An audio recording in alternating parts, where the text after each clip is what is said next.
பலத்தினாலும் அல்ல, பராக்கிரமத்தினாலும் அல்ல, என்னுடைய ஆவியினாலே ஆகும் என்று யார் சொல்றா? சேனைகளின் கர்த்தர் சொல்லுகிறார். அப்போ சொல்றது யாரு? அதுதான் முக்கியம். மனுஷன் சொல்லலை, தேவ தூதன் சொல்லலை, ஓகே, தீர்க்கதரிசி சொல்லலை, ஆசாரியர்கள் சொல்லலை, ராஜாக்கள் சொல்லலை, வானத்தை பூமி உண்டாக்கின தேவாதி தேவன் சொல்லுகிறார்.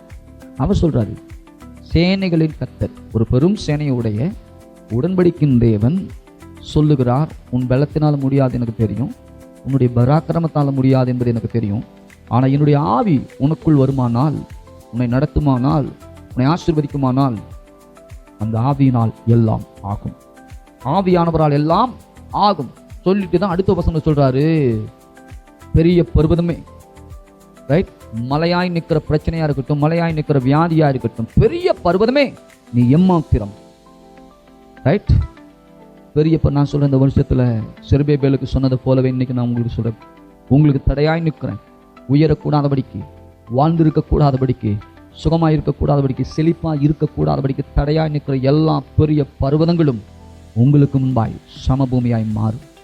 எல்லாம் இருந்தடை இல்லாமல் அது போகும்படி கர்த்தர் செய்வார். எப்படி? இஸ்ரவேல் ஜனங்களை துரத்தி கொண்டு வந்த பார்வோனை, அந்த சேனையை பார்த்து கர்த்தர் சொன்னாரு, மோசேட்ட, இன்று கண்ட எகிப்தியனை நீ என்னைக்கும் காண மாட்டேன் சொன்னார் இல்லையா?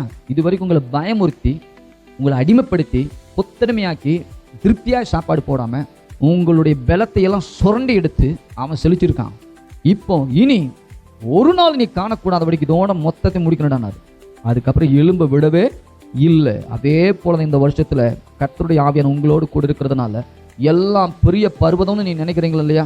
இது எப்படி முடிக்க போறேன், இது எப்படி சாதிக்க போறேன், எப்படி கடனை கட்ட போறேன், எப்படி நான் மீள போறேன், எந்த வேலைக்கு நான் போக போறேன், என் எதிர்காலம் எப்படி இருக்க போகுது, இப்படி பல கேள்விகள் உங்களுக்கு இருக்குல்ல. அது எல்லாவற்றுக்கும் தேவன் சொல்லுகிற ஒரே ஒரு வார்த்தை, என் ஆவியினாலே ஆகும், என் ஆவியினாலே அது ஆகும். இந்த பர்வதங்கள் எல்லாம் ஒன்றும் இல்லாமல், இல்பொருள் இல்லாமல் போவதை நீங்கள் காண்பீர்களே சுவிநாமத்தினாலே.